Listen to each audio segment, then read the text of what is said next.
श्री सीताराम चंद्राभ्याम नमः। उत्तरकांड, छठा सर्ग। देवताओं का भगवान शंकर की सलाह से राक्षसों के वध के लिए भगवान विष्णु की शरण में जाना और उनसे आश्वासन पाकर लौटना। राक्षसों का देवताओं पर आक्रमण और भगवान विष्णु का उनकी सहायता के लिए आना।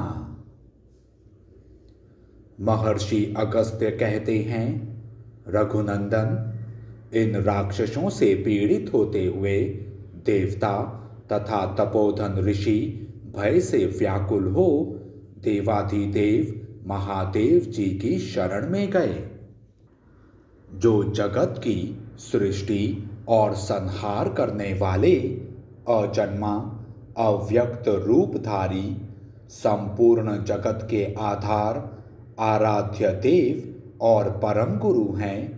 उन कामनाशक त्रिपुर विनाशक त्रिनेत्रधारी भगवान शिव के पास जाकर वे सब देवता हाथ जोड़ भय से गदगद वाणी में बोले, भगवान प्रजानाथ, ब्रह्मा जी के वरदान से उन्मत्त हुए सुकेश के पुत्र शत्रुओं को पीड़ा देने वाले साधनों द्वारा संपूर्ण प्रजा को बड़ा कष्ट पहुंचा रहे हैं।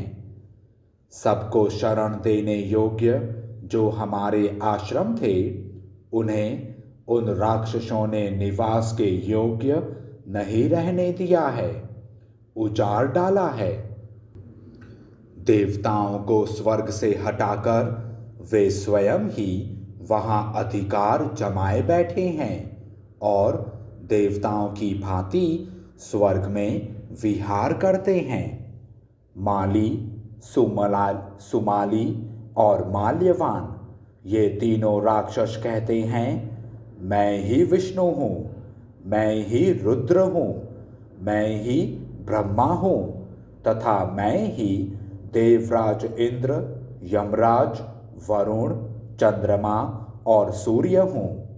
इस प्रकार अहंकार प्रकट करते हुए वे रणदुर्जय निशाचर तथा उनके अग्रगामी सैनिक हमें बड़ा कष्ट दे रहे हैं। देव, उनके भय से हम बहुत घबराए हुए हैं, इसलिए आप हमें अभयदान दीजिए तथा रौद्र रूप धारण करके देवताओं के लिए कंटक बने हुए उन राक्षसों का संहार कीजिए।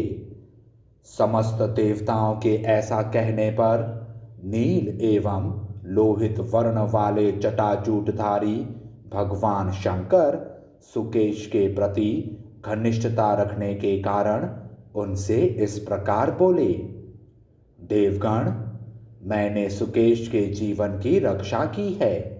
वे असुर सुकेश के ही पुत्र हैं, इसलिए मेरे द्वारा मारे जाने योग्य नहीं हैं।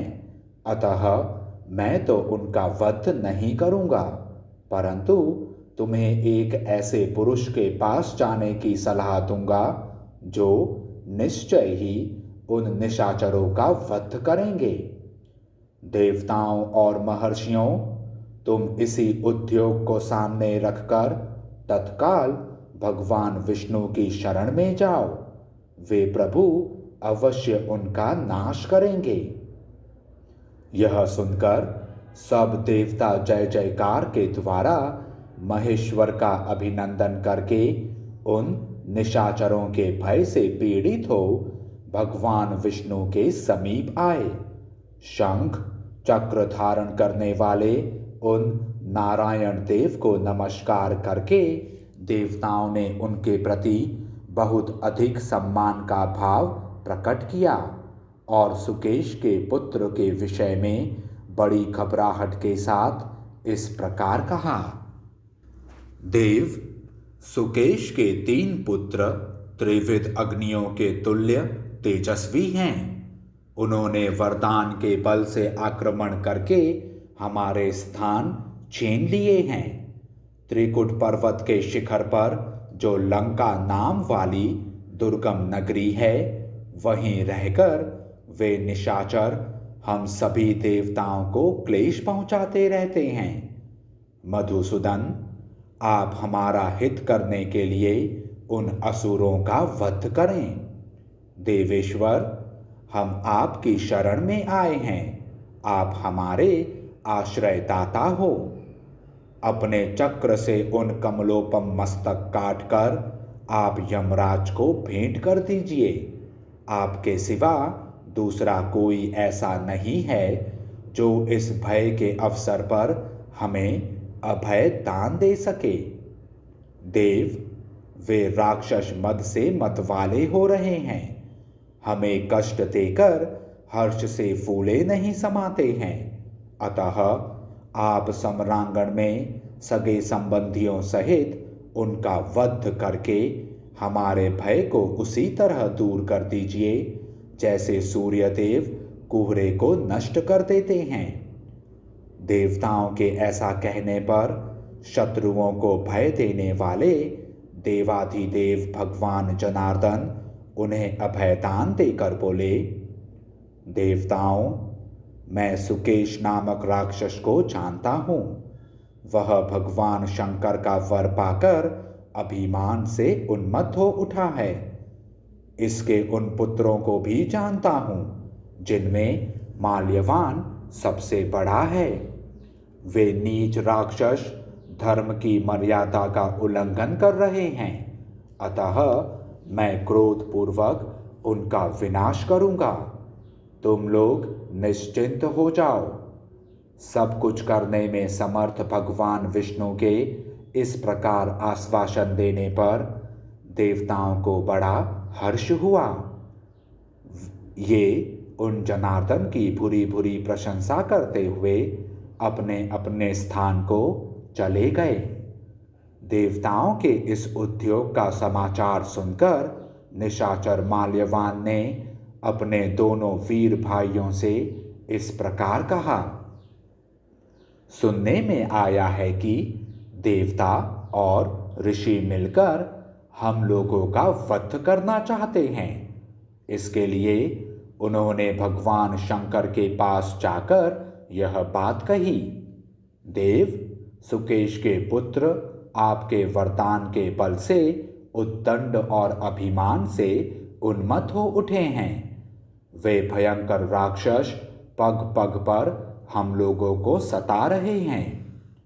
प्रजानाथ, राक्षसों से पराजित होकर हम उन दुष्टों के भय से अपने घरों में नहीं रहने पाते हैं। त्रिलोचन, आप हमारे हित के लिए उन असुरों का वध कीजिए। दाहकों में श्रेष्ठ रुद्रदेव, आप अपने हुंकार से ही राक्षसों को जलाकर भस्म कर दीजिए।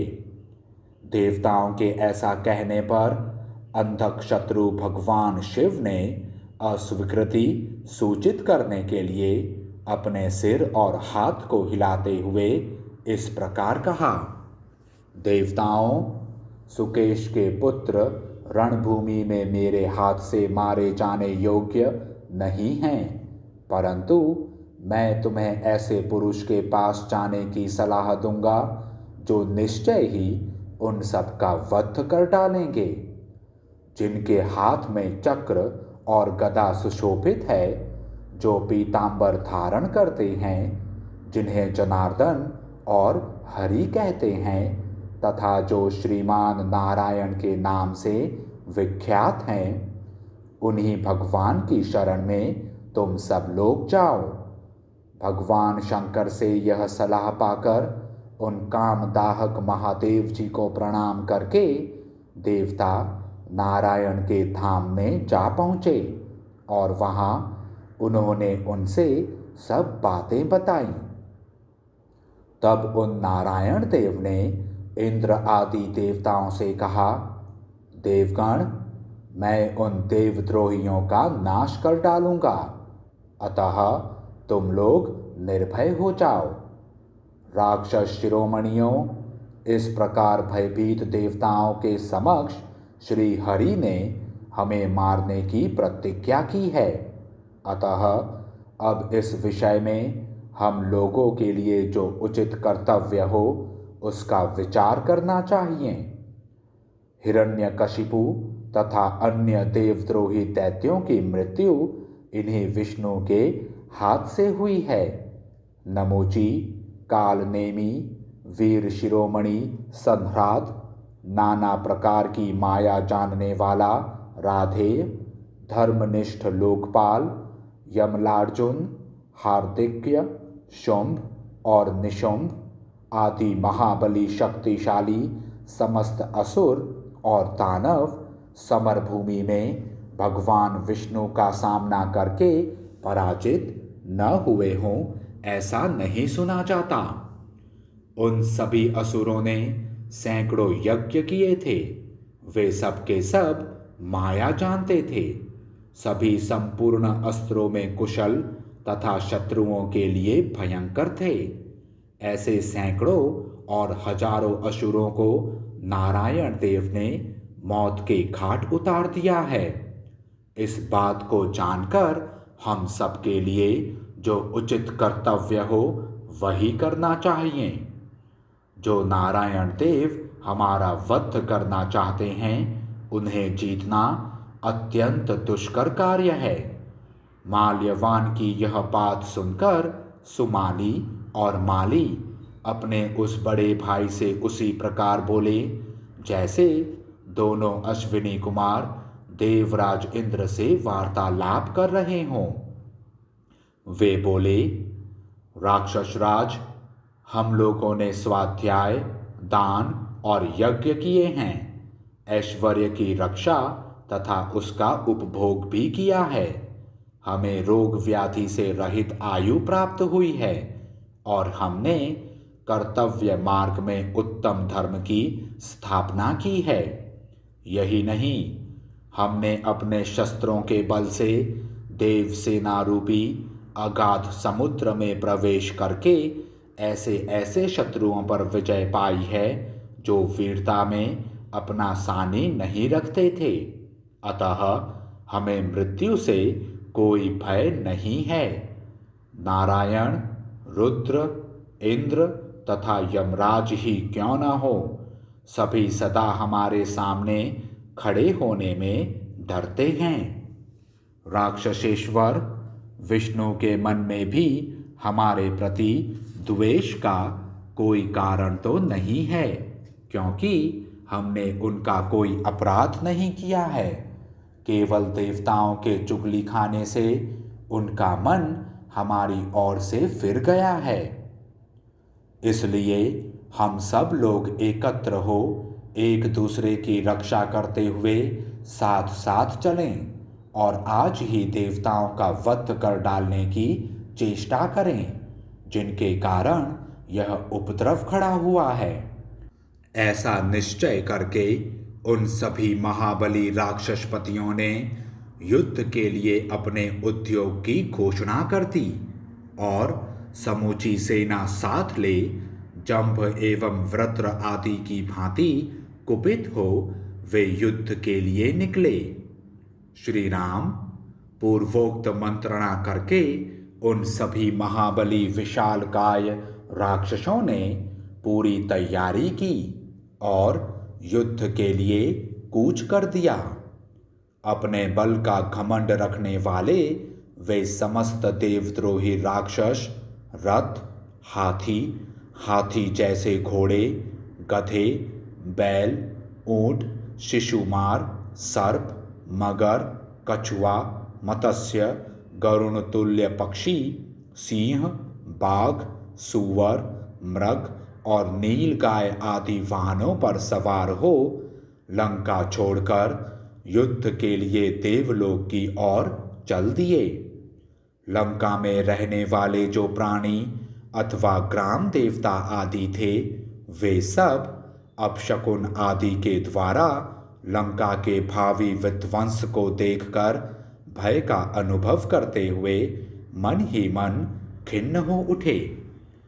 उत्तम रथों पर बैठे हुए सैकड़ों और हजारों राक्षस तुरंत ही प्रयत्न पूर्वक देवलोक की ओर बढ़ने लगे।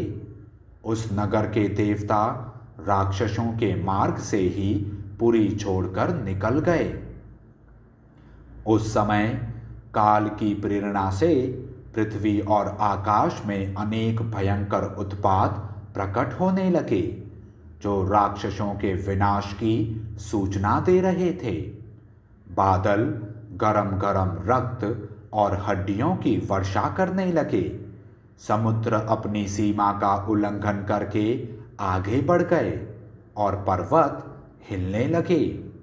मेघ के समान गंभीर ध्वनि करने वाले प्राणी विकट अट्टहास करने लगे और भयंकर दिखाई देने वाली गीदड़ियां कठोर आवाज में चित्कार करने लगीं।